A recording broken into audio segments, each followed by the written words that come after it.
Hi, welcome to Loft 801. My name is Diego, and today I'm talking about Herprivatehell, which is hands down the strangest movie I've seen this year. Deadass, this is a jumbled mix of Blade Runner, Star Trek, and Megalopolis. I never saw Megalopolis, but given the discourse around that movie, I'm fairly confident that this movie is in the same neighborhood. Because this is the kind of movie that when the credits start rolling, you kind of just sit there and wonder to yourself, what fever dream of a movie did I just witness? Straight up, this is a movie where when I read the comments about it, people admitted they walked out after 30 minutes. I completely understand because this is artsy-fartsy, pretentious nonsense. In other words, fighting words, this is a David Lynch movie. This movie will appeal to people who enjoy abstract Lynchian storytelling where mood matters more than clarity. Here's my incredibly hot take, but I enjoyed Herprivatehell more than Lost Highway.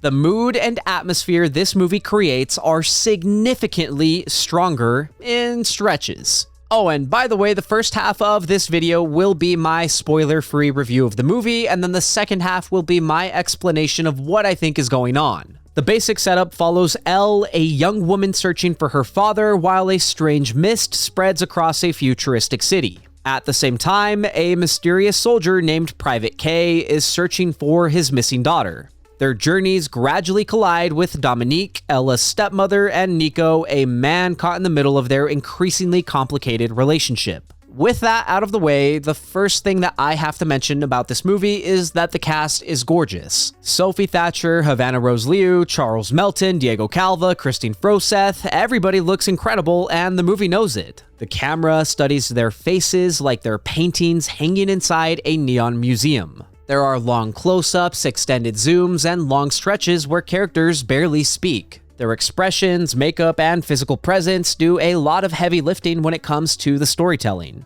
Which, granted, it is not easy to understand what is going on, but more on that later. Visually, this movie is drenched in pink and blue light. There is some purple mixed in, but pink and blue dominate almost everything. It has so much bisexual lighting that it practically glows in the dark. One of my favorite scenes places Elle, Dominique, and Nico together in a strange room that feels somewhere between a nightclub and an art gallery. Blue light reveals one side of their faces, pink light reveals another, and then everything briefly disappears into shadow. It's one of those sequences where every flash of light seems to create a completely different image or reveal a different personality in each character. It's kind of like the scene in Kenobi where Anakin has his blue lightsaber, which slowly turns red to reveal the Darth Vader personality within him. Except this is much snappier and flashier, so if you're sensitive to light changes like that, then you should probably skip this movie. For me, what makes this movie stand out is its commitment to visual creativity. It's absolutely mesmerizing.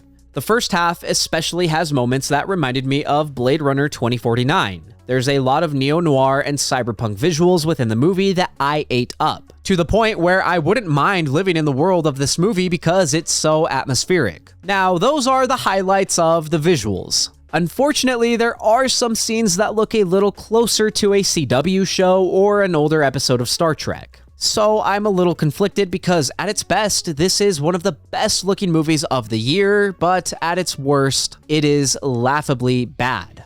Even when the production design doesn't completely work for me, the cinematography usually finds a way to keep the movie visually engaging. The camera shifts between movement and stillness in a way that gives each scene its own rhythm. Sometimes it circles around an entire room to let you absorb every detail of it. Other times it stays locked onto a character's face and allows their expressions to carry the moment. Those choices help create the movie's hypnotic atmosphere, but they also have an effect on the pacing. The movie is only an hour and 49 minutes, and yet it feels closer to 2 hours and 20 minutes because so many of the shots just linger.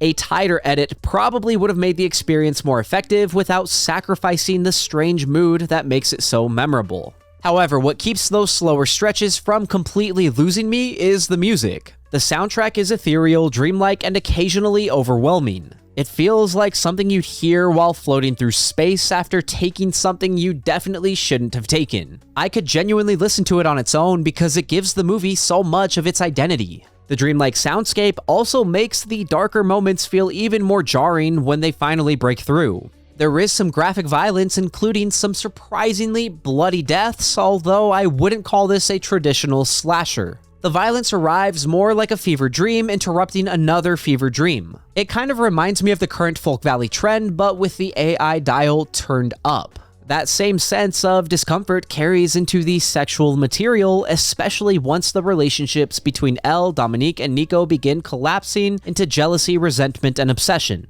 Ultimately, I hesitate to say that I enjoyed Herprivatehell because I don't know if I did. It's certainly not a movie I'd recommend seeing in theaters, and it's definitely not a movie that I would own. However, for any David Lynch fans, this is probably a pretty good streaming watch, especially given its surreal and experimental nature. Alrighty, from this point forward, I'm discussing spoilers and what I think the movie means. The first thing to understand is that I don't think everything about this movie is meant to be taken literally. The movie seems to exist somewhere between reality, memory, fantasy, and hell, so I'm treating most of what happens as symbolic rather than trying to force everything into a completely logical plot. I tried doing that at first and I just couldn't seem to make any sense of it. Instead, I think the entire story can be viewed as an expression of Elle's psyche. The people around her may be real within the movie, but they also embody different parts of her trauma, desires, and fears. So the futuristic city isn't a real place, but rather an emotional landscape for Elle, beautiful and artificial, but slowly disappearing into the mist. Starting with Johnny Thunders, he represents Elle's understanding of abusive authority. She calls him her father, but their relationship never feels like a normal family bond. He controls her environment, the woman around him, and even the strange movies being created. Elle is treated like his daughter, but also like an actress, an image, and something he owns. Even his name sounds artificial. Johnny Thunders sounds like a stage persona. He plays the protective father and filmmaker, but both roles allow him to control Elle and what she experiences. Then there is the Leather Man, the hulking killer who stalks through the mist and tears women apart with his bare hands. I initially wondered if this was Johnny's true form. And while that is still possible, I think the symbolism behind this character matters more. The Leatherman represents the violence underneath Johnny's control. Johnny objectifies women with how he films them, and the Leatherman takes that same cruelty but makes it physical. In other words, Johnny is the mask and the Leatherman is the feeling underneath it. Dominique represents a completely different conflict within Elle. She is love, desire, and emotional security, but she's also the source of Elle's jealousy and fear of her abandonment. Elle doesn't just want Dominique romantically, she wants Dominique to choose her. That's why Dominique's relationships with Johnny and Nico affect Elle so intensely. Every time Dominique turns towards someone else, Elle experiences that as a rejection. So Dominique becomes the embodiment of something Elle desperately wants but can never completely possess. Nico then represents validation and retaliation. After Dominique rejects her, Elle sleeps with Nico and uses that encounter to humiliate her. It's Elle's attempt to regain control after feeling so powerless. Hunter may represent another version of Elle. She could be the actress Elle performs as, the woman she fears, replacing her, or the detached version of herself that can survive in Johnny's world. The movie keeps their identities unstable because Elle's identity has been defined by the people around her. Now, the most interesting character through this interpretation is Private K. Rather than treating him as a literal soldier whose missing daughter must secretly be Dominique, I think he represents the protective father Elle wishes existed. Johnny is fatherhood as possession and exploitation, while Private K is fatherhood as sacrifice and rescue. Charles Melton plays him like a spirit condemned to search forever for the daughter he couldn't protect. He moves through the movie with an almost mythical sense of purpose, fighting his way through hell to recover someone who's been taken from him. That may be Elle imagining the father she needed, someone willing to enter hell for her instead of being the person who created it. But even Private K can't fully rescue his daughter. That suggests that Elle understands somewhere inside of her that even with a father figure, no one can truly save her from herself. Her traumas have already shaped who she's become. Private K therefore represents hope, but also the limits of that hope. Miss T, Miss S, Hayashi, and Terry can then be understood less as pieces of a complicated conspiracy, and more as figures guiding Elle through different parts of her subconscious. Some instigate the violence, and some point Private K toward his destination. They behave like characters encountered during a dream. You understand their emotional purpose even when their literal place in the story remains unclear.